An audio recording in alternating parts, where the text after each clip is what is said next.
This video was made possible by Mzizi International, the official African diaspora clothing brand. Visit mzizishop.com for more information.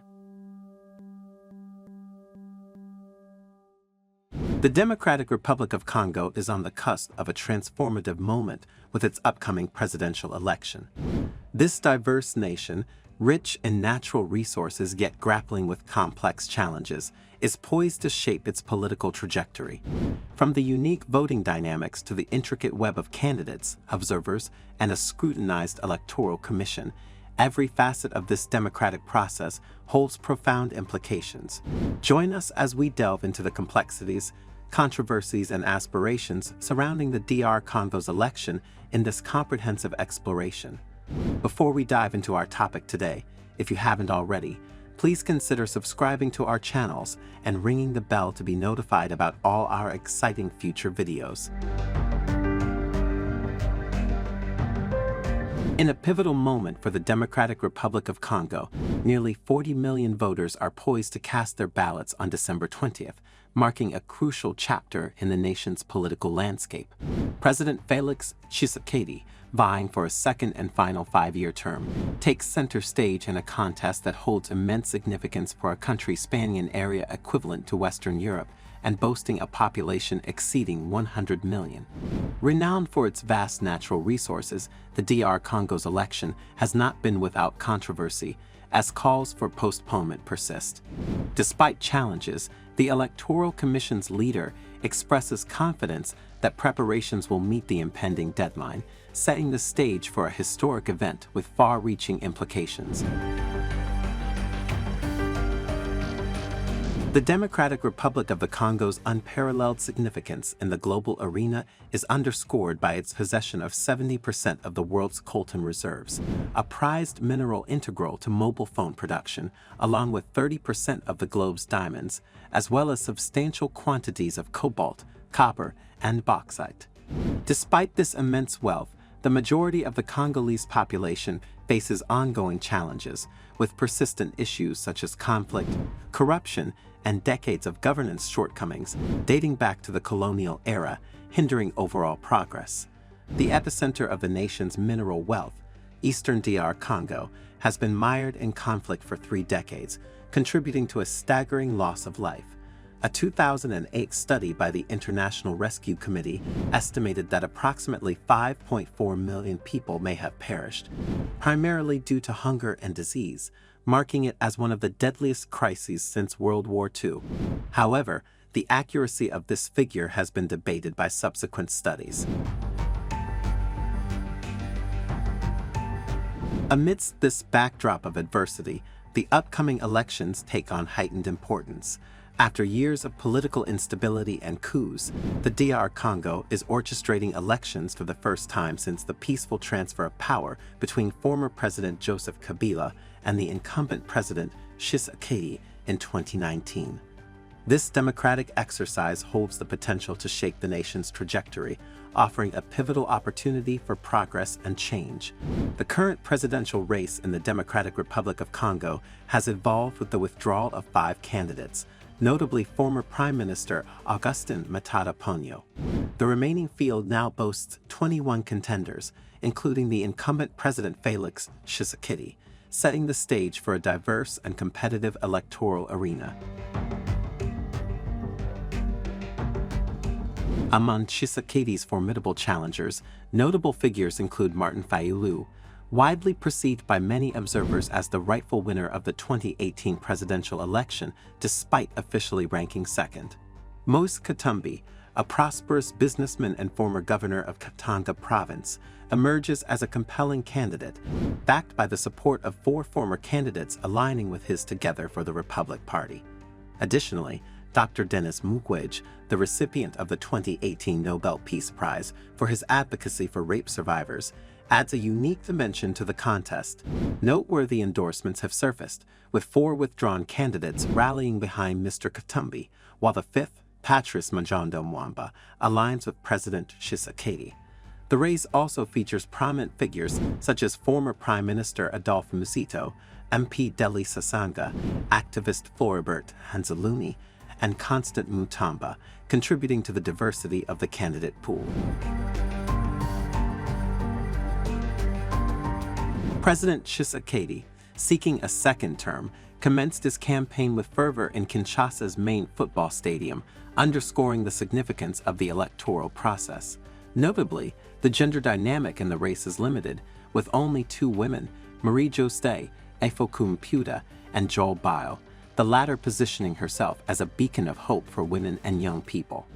Participating in the election comes at a cost, as all candidates had to pay 160 million Congolese francs, equivalent to $60,000 or £47,000 in non-refundable application fees. Despite this financial commitment, it represents a reduction compared to the previous election when the fee stood at $100,000, reflecting a nuanced economic aspect of this closely watched democratic process. In a distinctive electoral process, the Democratic Republic of Congo employs a unique voting system where the candidate with the most votes in the first round assumes the presidency, regardless of whether they surpass the 50% threshold. Consequently, there is no second-round runoff, adding a layer of intensity to the competition. As the candidates vie for the presidency, the victor secures a 5-year term, renewable only once, underscoring the significance of this electoral undertaking. The timing of the voting, occurring 90 days before the expiration of the incumbent president's term, adds a temporal dimension to the electoral rhythm.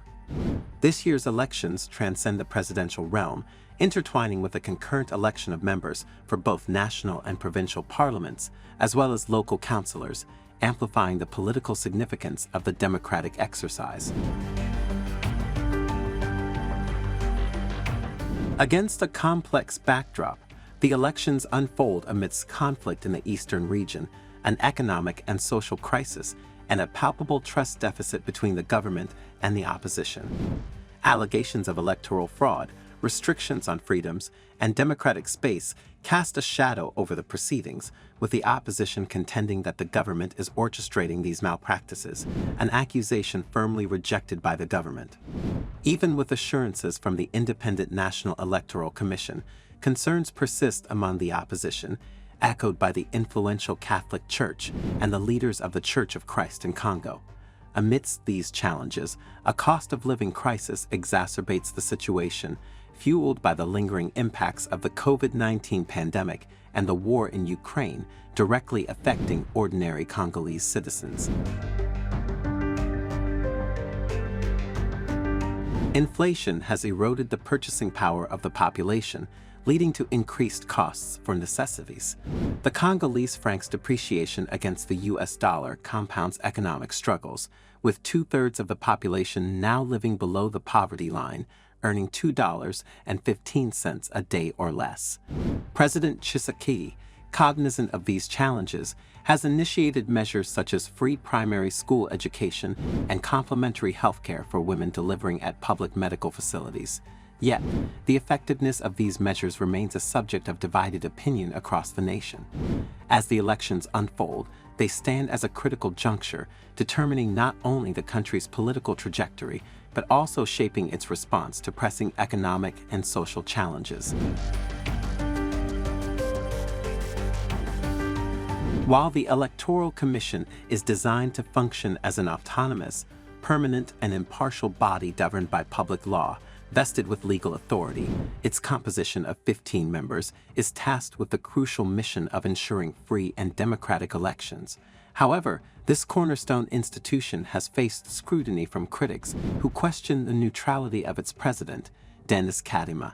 Allegations of proximity to the government, accentuated by shared ethnic ties with the president, raise concerns about the Commission's ability to maintain the integrity of the electoral outcome. Despite these criticisms, President Kadima staunchly asserts the institution's commitment to conducting transparent elections in alignment with democratic principles. The European Union Observer Mission, however, has withdrawn from the election process, citing a failure to reach an agreement with the Congolese government regarding the importation of necessary communication devices. Consequently, they plan to deploy 8 experts exclusively in the capital, Kinshasa. Historically, the African Union, religious denominations, and civil society organizations have played a pivotal role in deploying observers to closely monitor the voting process, enhancing the scrutiny of the elections.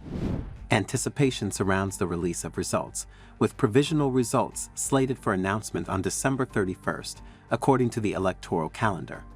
While the possibility of an earlier release exists, past elections have seen the Electoral Commission, known as SENA, refrain from declaring partial results.